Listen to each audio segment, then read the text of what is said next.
기도했습니다. 아멘. 할렐루야.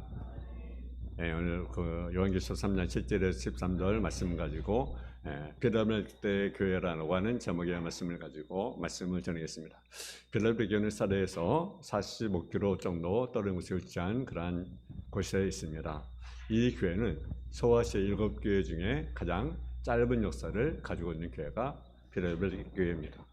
BC 140년경 버가모 왕 아달루스에 의해서 건설되었는데, 아달루스는 그 형제 의메네스를 사랑한 나머지 형제사랑이라는 필라델피아의 도시의 이름을 명명했습니다. 필라델피아는 AD 17년에 심한 지진으로 도시가 폐허가 됐는데 티베리우스 황제 때에서 재건되었습니다. 주님께 칭찬받는 필라델피아는 지금도 그 지역에 약 1000명의 성도가 있다고 합니다. 오늘 우리에게 필라델피아는 마지막 시대에 존재하는 교회들에게 하나님에게 맡겨진 삶이 무엇인가를 깨닫게 해주고 있습니다. 첫째로 필라델피아에 나타난 주님의 모습을 보게 되면 1절에 10절에 보게 되면 그렇게 말씀합니다. 필라델피아 사적의 편지하라. 거룩하고 진실하사 다윗의 이스라엘 가지시니 곧 열면 다른 사람이 없고 다른 사람이 받으면 예산이 없는 그가 이르시되. 필라델피아에 나타나는 주님의 모습은요, 거룩하고 진실하신 주님의 모습을 보여주고 있습니다. 죄와 구별된 거룩은 하나님의 속성을 우리에게 보여주고 있습니다.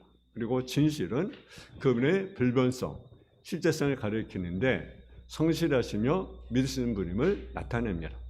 세속화되지 않고 이루어진 교회에 주님이 거룩하고 진실한 모습으로 보여주고 있습니다. 그 주님이 다윗의 일세를 가졌다고 말씀합니다.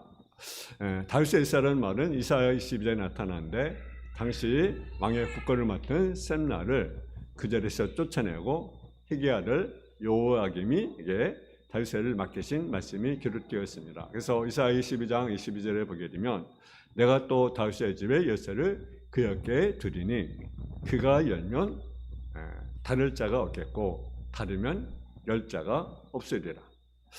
여기 엘리야김은 예수 그리스도를 예표하고 있는데, 주님은 다윗의 열쇠를 가지셨다고 하는 것은 하나님의 실제적인 모든 것을 주관하는 권세가 주님께 있다는 사실입니다. 그래서 인생의 삶, 인생의 죽음의 권세가 누구에 있습니까? 주님께 있습니다. 영생도, 영멸도 주님께 있습니다. 인생에 맞는 축복, 저주도 주님께 있습니다. 두 번째로 필라델피아에 받은 칭찬이 무엇입니까? 8절에 보게 되면 우리 8절 한번 같이 봉독을 하겠습니다. 8절 시작. 볼지어다 내가 내 앞에 열린 문을 두었으되 능히 닫을 사람이 없으리라. 네가 내 능력을 아노니 네가 작은 능력을 가지고도 내 말을 지키며 내 이름을 배반하지 아니하였도다. 아멘. 주님은 철저하게 필라델피아의 행위를 다 아셨습니다. 그 주님이 저와 여러분의 형편을 다 아십니다. 우리의 장점, 우리의 단점 다 아십니다. 그 주님이 여러분의 형편을 다 아십니다. 나를 속속히 아시는 주님께 우리가 모든 것을 고백하고 그분만 의지할 수 있기를 바랍니다. 필라델피아의 특징은 뭡니까? 작은 능력을 가지고 있지만 칭찬을 받았다는 사실이죠. 교회가 크게 성장해서 칭찬받는 것이 아닙니다. 교인수가 많아서 칭찬받는 것이 아닙니다. 어마어마한 재산을 가지고 수만을 했기 때문에 칭찬받는 것이 아닙니다. 작은 능력을 가지고 주님께 신실하게 충성을 다했기 때문입니다. 여기서 작은 능력은요, 사회적으로 힘이 없는 교회라는 것입니다. 그래서 교회도 크지 않고 교인도 많지 않은, 속된 말로 세상을 말하는 그런 별 없는 교회라고 그렇게 생소히 표현하는 그런 교회라는 거죠. 그러나 필라델피아에는요, 작은 능력을 가지고 주님의 계명을 지키며 살았습니다. 작은 능력을 가지고 주의 이름을 배반하지 않았습니다. 작은 능력으로 주의 이름을 영어롭게 하는데 최선을 다했다는 사실이죠. 여러분, 여기 배반하지 않았다는 말은 이미 교회에 상당한 어려움이 있었다는 것을 우리가 암시하고 있습니다. 여러 가지 여러 어려움새로 그들은 주님의 이름을 욕되게 하지 않았습니다. 저들은 세상적인 방법을 포기한 채 오직 주님을 의지한 채 주의 말씀대로 행동했다는 사실입니다. 우리는 그렇게 자주 얘기합니다. 나는 믿음이 없어서 일을 할 수 없다고 그렇게 말을 합니다. 나는 영적인 힘이 없어서 지을 할 수 없다고 포기하기 쉽습니다. 그러나 내가 가진 보잘것없는 힘이라 할지라도 이 힘을 가지고 충성을 다하면 더 큰 힘을 주님이 주실 줄 믿으시기 바랍니다. 우리가 가진 좋은 능력에 가지고 주님을 위해서 눈물을 흘리며 몸부림을 칠 때 주님은 그 능력으로 주님을 섬길 수 있는 길을 열어놓을 것입니다. 우리가 알아야 할 것은 결국 인간의 연약함이 하나님 역사의 장애가 될 수 없다는 사실입니다. 오히려 연약함이 하나님 나타나는 기회가 됨을 알아야 됩니다. 부족한 것이 여러분에게 있습니까? 여러분 남는 얼마나 능력이 없습니까? 그렇다고 우리는 낙심하지 마세요. 좌절하지 마세요. 오히려 연약한 나를 통해서 아무것도 없는 나를 통해서 하나님은 큰 일을 이루길 원하시는 믿음을 가질 수 있기를 주님의 이름으로 축원합니다. 그러면 세 번째 필요하게 주신 축복이 무엇입니까? 세 가지 큰 축복을 우리에게 말씀합니다. 하나는 뭡니까? 열린 문의 축복이라는 거죠. 그래서 8절에 보면 볼지어다 내가 네 옆에 열린 문을 두었으되 능히 다를 사람이 없으리라. 그러니 열린 문의 축복을 주었어요. 열린 문은 뭡니까? 예수 그리스도 자신을 의미합니다. 예수 그리스도는 구원에 이르는 문입니다. 요한복음 10장 9절에 보면 내가 문이니 누구든지 나로 말미암아 들어가며 구원을 받고 또 들어가며 나며 꼴을 얻으리라. 예수 그리스도 자신이 우리가 하나님의 집으로 들어가는 유일한 문이라는 사실이죠. 그래서 주님 말씀은 내가 양의 문이다. 그렇게 우리 요한복음 10장에 말씀합니다. 오직 그 문, 유일한 문, 하나밖에 없는 문이라고 말씀하십니다. 그러므로 주님만이 구원의 열쇠, 생명의 열쇠, 영생의 열쇠, 천국의 가지신 분이라는 사실이죠.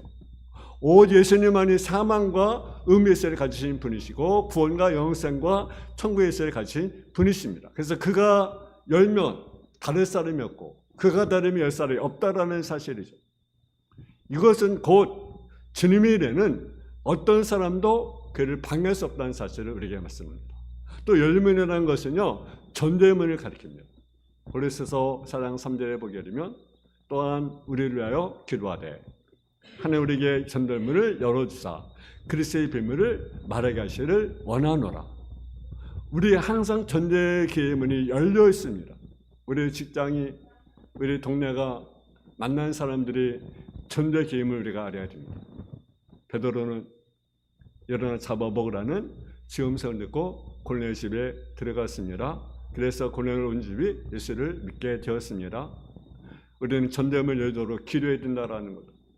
사도 바울은 고린도서 12장 22절에 내가 그리스도의 복음을 위하여 두려워의 이름에 주 안에서 문이 내게 열렸으되 우리는요 우리 교회에 전도의 문이 열릴 수 있도록 기도할 수 있기를 주님의 이름으로 축원합니다. 아멘. 또 열린 문은요 기도의 문이라는 거죠. 여러분 마태복음 7장 7절에 보면 구하라 그러면 너에게 주실 것이요 찾아라 그러면 찾아낼 것이요 두드리라 그러면 너에게 열릴 것이니 구원이 말을 받을 것이고 찾는 이가 찾아낼 것이고 두드리게 열릴 것이니라. 우리는 여러분 열린 문이 있어요. 이것은 우리가 받을 축복입니다. 기도함으로 하늘의 것 땅의 것이 충만하기를 바랍니다. 이 교회가 기도문이 열려져야 합니다. 할렐루야. 기도해라. 기도문 하늘 문이 열립니다. 또 열린 문은요 구원의 기회가 주어지는 것을 의미합니다. 산상수훈에 예수님은 좁은 문과 넓은 문에 대해서 말씀하십니다. 그래서 그런데 무슨 문으로 들어가라? 좁은 문으로 들어가라. 멸망으로 인도하는 문은 크고 그 길이 넓어 그리로 들어간 자가 많고 생명 인도하는 문은 좁고 길이 협착하여 찾는 이가 적음이다. 여러분 좁은 문으로 들어가야 합니다. 이 문은 다 열려서 있어서 쉬지 않고 우리가 모르는 사람이 들어가고 있습니다. 그러므로 아직 구원의 기회가 남아있고 그 기회가 있으면 우리가 알 수가 있습니다. 여러분 포도원 비유를 보면요 여러분 초청받는 사람 있잖아요. 제3세에 초청받는 사람, 제1세에 초청받는 사람, 제5세에 초청받는 사람, 제20에 초청받는 사람. 이것을 비유적으로 말씀합니다. 저물기까지 포도의 문이 열렸음을 우리에게 보여주고 있습니다. 이것은 아직도 구원의 때가 있다. 은혜 받을 때가 있음을 우리에게 알려주는 메시지라는 사실이죠. 또 하나는요, 여러분은요, 봉사의 기회가 있음을 의미합니다. 주님은 교회들에게 기회의 문을 열어주었습니다. 주님은 아직도 할 일이 남아있음을 보여줍니다. 여러분, 필리핀 교회는요, 재정적인 힘이나 사회적인 영향을 가지고는 유력한 사람들이 없어요. 그러니까 세상 잡을 때 힘이 없는 그런 교회가 바로 필리핀 교회입니다. 근데 그들은 작은 능력을 가지고 있다고 말합니다. 그럼에도 불구하고 저들은 그 작은 힘으로 주의 말씀을 지킨 데 전력을 다했습니다. 여러분, 우리에게 봉사할 수 있는 것도요, 우리가 겨져있어요. 밤이면 일할 수 없어요. 우리가 낮이잖아요. 내가 시간이 주어질 때, 건강이 주어질 때, 환경이 주어질 때 열심히 봉사할 수 있기를 주님의 이름으로 축원합니다. 또 받는 복이 뭡니까? 두 번째는 적은 능력을 가지고 신앙을 지킨 복이라는 사실이죠. 8절 중반절에 보면 네가 작은 능력을 가지고도 내 말을 지키며 내 이름을 배반하지 아니했다. 여러분, 필라델피아 교회는요, 요한계시록에 소개된 7교회가 있잖아요. 그 잘 아는. 그 중에 칭찬하는 교회가 어느 교회입니까? 서바나 교회입니다. 그리고 또 한 교회가 어떤 교회입니까? 필라델피아 교회입니다. 여러분, 이 교회는 작은 능력을 가진 교회였습니다. 두서로 적고 재정적인 힘도 약하고 사회적 지위도 거의 없는 초라한 교회였습니다. 작은 교회로서 여러 가지 애로가 있음에도 불구하고 하나님 향한 충성과 정열은 대단했다라는 거죠. 이것을 볼 때 하나님의 말씀을 지키는 일과 복음을 전하는 일에는요, 사람의 수에 또 경제력에 문제가 되지 않는다는 사실이죠. 여러분, 적을지라도 우리는 언제든지 복음을 전할 수 있어요. 하나님의 말씀 지킬 수 있어요. 그러기에는 양쪽으로 보잘것 없었으나 질적인 면에서 우선교회, 최선단 교회였다는 교회에 소유한 영적 자원이 적은에도 불구하고 그것을 다 교려 신앙보수에 진략한 교회라는 사실. 저는요, 많은 것을 가지고 방종하는 걸 좋아하지 않습니다. 오히려 작지만 힘쓴 자를 사랑하신다는 사실이죠. 작은 능력을 가지고도 감사하며 그걸 힘써 주에 사용한다면 기나 그 교회는요, 더욱더 큰 일을 할 수가 있다는 사실이죠. 오늘 교회는 인간적으로 볼 때 일달 중에서는 없는 교회였습니다. 숫자적으로 소수했고 재산도 없고 사회적인 규모로 작은 교회였지만 바울이 말한 여러분 고린도서 12장 9절에 보면 약한데 온전히 짐이라. 오늘 교회는요, 약한 힘을 가지고 그리스도 배반 일을 거부하고 견뎠다는 사실이에요. 저들은요, 주님을 배반하지 않았어요. 신앙을 순결하게 지켰습니다. 끝까지 주님에서 살고 죽었습니다. 우리가 사는 세상은요, 물질 때문에, 권력 때문에, 쾌락 때문에 얼마나 그리스도인들의 신자들이 시간 배반하고 있습니까? 그래서 성경은 야고보는 그들가 뭐랬습니까? 가늠하는 여자들이에요.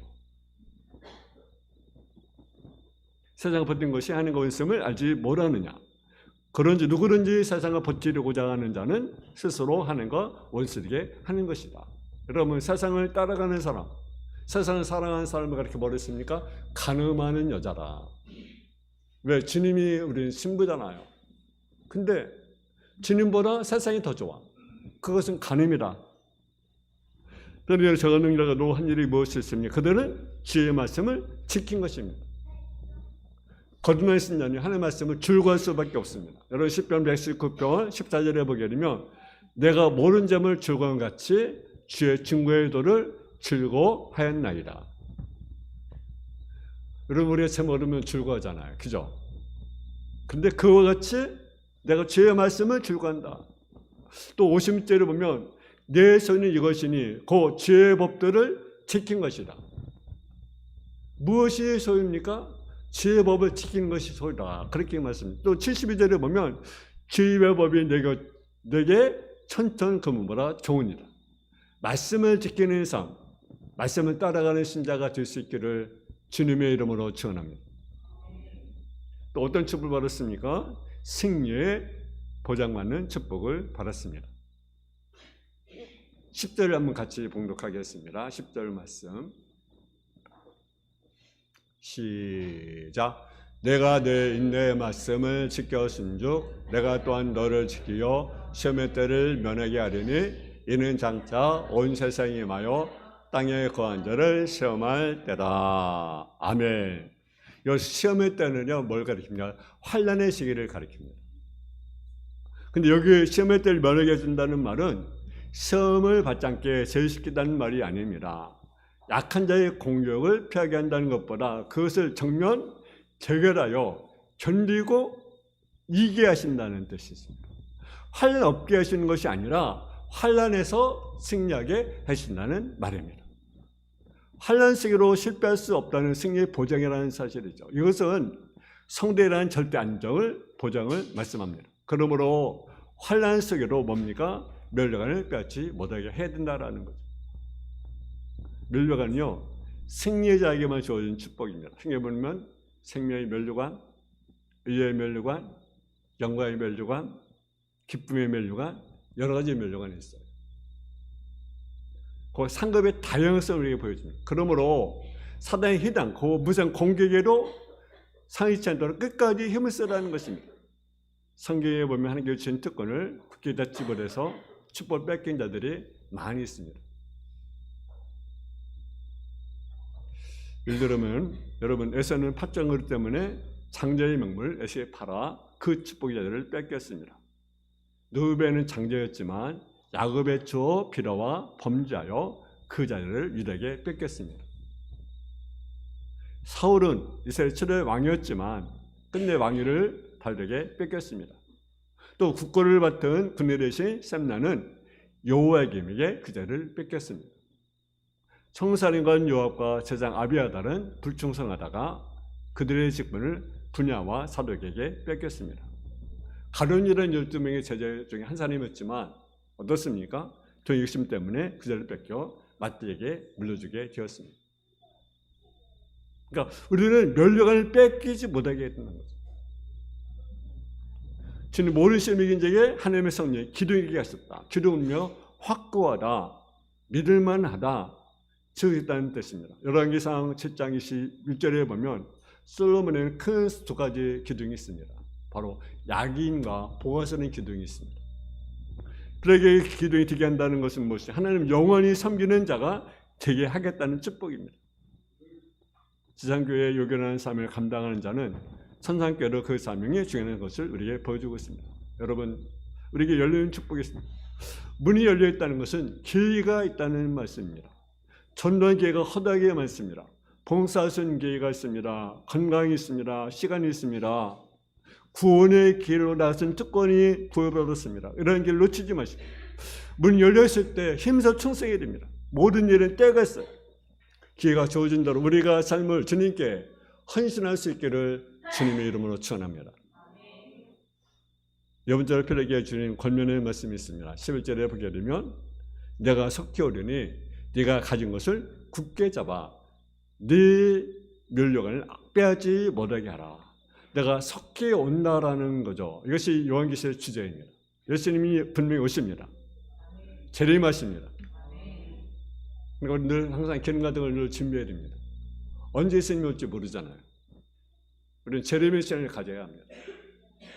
재림의 시간인 것은요 이단이 아닙니다. 여러분 초대교회부터 성도들은요 예수님의 재림을 갈망했어요. 여러분 주님이 속히 온다. 여러분 성도의 대망이 있고 여러분 목적이 있습니다. 다시 오신 주님이 계시기에 성도는 모르는 것을 견딜 수가 있는 거죠. 여러분 뼈를 빼기에 멸로 빼지 않도록 가진 굳게 잡으라 말씀합니다. 여러분 아무리 칭찬을 받아도 방심할 수 없는 것이 신앙입니다. 한번 잘한 신앙이 나의 전체 신앙을 될 수는 없다는 것을 알아야 됩니다. 왜? 언제든 넘어질 수 있어요. 타락할 수 있어요. 주님 오실 때 우리는 우리 신앙을 굳게 잡아야 합니다. 늘 깨어있어야 합니다. 넘어지게 하지 않게 힘을 다해야 합니다. 우리가 굳게 잡지 않으면 멸을 뺏긴다고 말씀합니다. 여러분 장자의 권리를 뺏긴 야곱, 야석, 에서 르우벤 여러분 장자의 권도 뺏겼잖아요. 사울의 왕권을 뺏겼잖아요. 우리는 뺏기지 않도록 우리가 깨어있어야 된다는 거죠. 마지막 날에 준 약속이 있습니다. 우리 한번 12절 한번 같이 봉독하겠습니다. 12절 시작. 이기는 자는 내 하나님의 성전이 기둥이 되게 하리니 그가 결코 다시 나가지 아니하리라. 내가 하나님의 이름과 하나님의 성 하늘에서 내 하나님께로 내려오는 새 예루살렘의 이름과 나의 새 이름을 그 위에 기록하리라. 아멘. 기둥은 능력과 안정성과 영구함을 상징하는 것인데 이것은 그 소중한 존재로 삼으시겠다는 것입니다. 지진이 잦은 필라델피아 교회 무너버린 기둥이 아니라 결국 무너지지 않는 하나님의 성전의 기둥이 세울 것을 우리에게 말씀합니다. 그리고 그 이름 세 가지 이름을 기록하겠다고 말씀합니다. 하나는 하나님의 이름, 이것은 하나님의 소유를 가리킵니다. 또 뭡니까? 새 예루살렘의 이름, 이것은 예루살렘에 소속된 자임을 증명합니다. 또 주님의 새 이름을 쓴 것은 부활해서 주님의 소유가 될 것을 증명하는 것입니다. 성도는 하나님의 소유이기 때문에 결코 흔들리거나 무너질 수 없다는 사실이죠. 여러분, 필라델피아는요 작은 능력을 가지고 주님께 칭찬을 받는 교회였습니다. 작은 능력을 가지고 주의 계명을 지켰습니다. 작은 능력으로 주의 이름을 배반하지 않았습니다. 저들은 시험을 받으면서 인내의 말씀을 지켰습니다. 우리에게도 큰 능력이 없습니다. 우리에게 형편이 필라델피아 같은 형편입니다. 큰 건물도 가지지 못했습니다. 만인의 성도도 없습니다. 그렇지만 낙심할 필요가 없습니다. 절망할 필요가 없습니다. 작은 능력으로 주님께 칭찬받는 성도, 칭찬받는 교회가 다 되어지기를 주님의 이름으로 축원합니다. 사랑의 아버지 하나님, 은혜와 사랑을 감사함을 드립니다. 필라델피아는 작은 교회였습니다. 작은 능력을 가졌지만 그러나 주의 이름을 배반하지 않고 주의 말씀을 지켰습니다. 그 교회 주님은 축복을 주었습니다. 하나님, 우리가 미약하지만, 우리가 연약하지만 우리가 주의 말씀을 우리가 지켜나가는 삶, 아버지 어떤 상황 속에도 우리의 믿음을 지켜나가는 믿음의 삶의 모습이 되어줄 수 있도록 주여 도와 주옵소서. 예수님의 이름으로 기도했습니다. 아멘.